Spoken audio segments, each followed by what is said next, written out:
नेपाल ने विरोध किया है भारत और चीन के बीच में लिपुलेख बॉर्डर से व्यापार।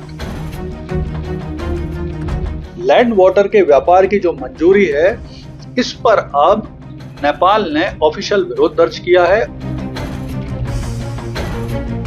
नेपाल में जिस तरह से करप्शन है, जिस तरह से आर्थिक मंदी आई हुई है, जिस तरह से वहां पे अनियमितताएं होती हैं, घोटाले होते हैं, सरकारें स्थिर नहीं रहती हैं, लगातार प्रॉब्लम रहती है।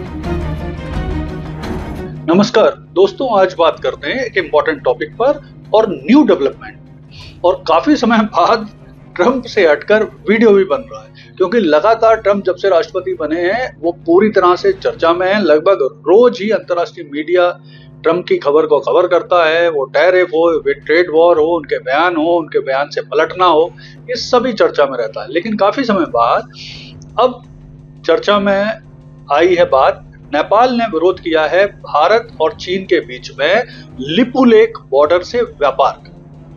तो आइए इस वीडियो में विश्लेषण करते हैं और समझने की कोशिश करते हैं कि नेपाल ने ये विरोध क्यों किया और नेपाल की क्या यहाँ पे कंसर्न है और भारत सरकार ने क्या जवाब दिया। तो देखिए, जैसा कि आपको पता है कि ट्रंप के टैरिफ के चलते, ट्रंप की सनक के चलते भारत, रशिया और चाइना के संबंध बेहतर हो रहे हैं। विशेष तौर पे भारत के जो चीन के साथ संबंध है बेहतर हो रहा है और चीन भी इसमें अपनी तरफ से लगातार सहयोग दे रहा है। आपको याद होगा कि अभी 2 दिन पहले चीन के जो राजदूत हैं भारत में, उन्होंने बोला है कि जो भारत पर 50% टैरिफ लगाए हैं अमेरिका ने, वो गलत है। स्पष्ट तौर पर चीन ने इसका विरोध किया और इस बात को लेकर वेस्टर्न मीडिया और भारतीय मीडिया भी बड़ा ही सरप्राइज हुआ कि चीन खुलकर भारत का समर्थन कर रहा है इस मामले में। हालांकि इसमें उनकी भी एक अपना वो है, इंटरेस्ट है, क्योंकि आने वाले 90 दिन के भीतर चीन के ऊपर भी ट्रंप के टैरिफ लगने वाले हैं। तो वो इस बात से पहले ही अमेरिका पर प्रेशर बढ़ाने के लिए इस तरह का विरोध कर रहा है। तो आइए अब इस घटनाक्रम को समझते हैं। आपको याद होगा कि अभी 2-3 दिन पूर्व ही जो चीन के विदेश मंत्री हैं वैंग यी, उन्होंने भारत यात्रा की थी।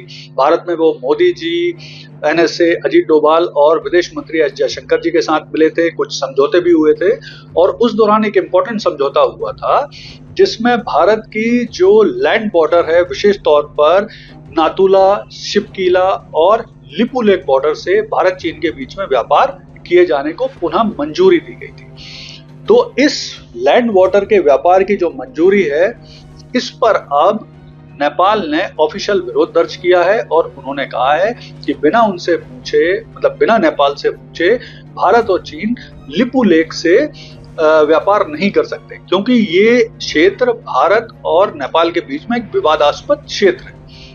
इस बात का विरोध करते हुए भारत सरकार ने स्पष्ट तौर पे कहा कि जो ऐतिहासिक तत्व हैं, एग्रीमेंट हैं, मैप्स हैं, भारत और नेपाल के बीच में 1950 की जो मैत्री संधि है, जो ट्रांजिट व्यापार समझौते हैं 2016-20, जो तेल पाइपलाइन समझौता है 2024, सिलीगुड़ी टीटी वगैरह, इन सभी से स्पष्ट तौर पर यह जाहिर होता है कि लिपुलेख भारत का हिस्सा है और उसे किसी भी तरह की अनुमति की आवश्यकता नहीं है। नेपाल अननेसेसरी इस मुद्दे को तूल दे रहा है अपनी तरफ से।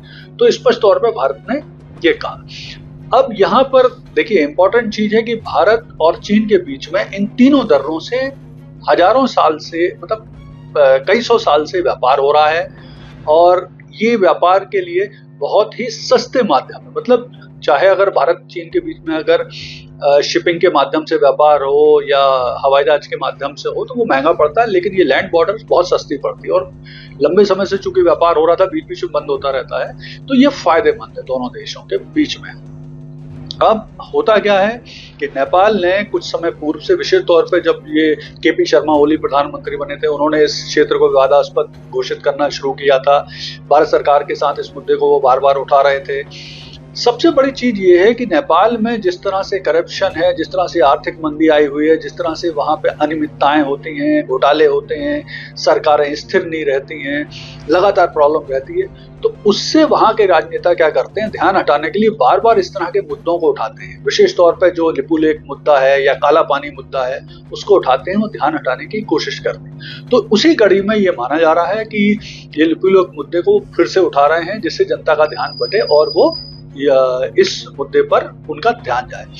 जबकि अगर वास्तविक रूप से देखा जाए तो अगर भारत और चीन व्यापार करेंगे लिपुलेख दर्रे से, नाथुला से, शिवकीला से, विशेष तौर पे लिपुलेख से, तो नेपाल ज्यादा विरोध उसमें कर नहीं पाएगा, क्योंकि उनकी स्थिति में विरोध करने की स्थिति नेपाल है ही नहीं। तो बेहतर यह है कि भारत जिस तरह से नेपाल को हमेशा सहायता कर रहा है, लगातार वहां पे ऐड दे रहा है, वहां पे डेवलपमेंट के प्रोजेक्ट चला रहा है, उस पर ध्यान केंद्रित करते हुए नेपाल को भारत के साथ सहयोग करना चाहिए। और ये जो डेवलपमेंट हो रहा है भारत चीन के बीच में, इससे लाभ लेने की कोशिश करना चाहिए। वो स्वयं भी शामिल हो, इससे लाभ ले, जिससे उसको आर्थिक तौर पर फायदा होगा और जो उनकी समस्याएं हैं वो दूर होने के चांसेस बढ़ेंगे। तो कुल मिला के अगर ये स्थिति देखी जाए तो नेपाल को विरोध करने के स्थान पर और इससे फायदे लेने की कोशिश करना चाहिए, जिससे उन्हें फायदा हो। धन्यवाद।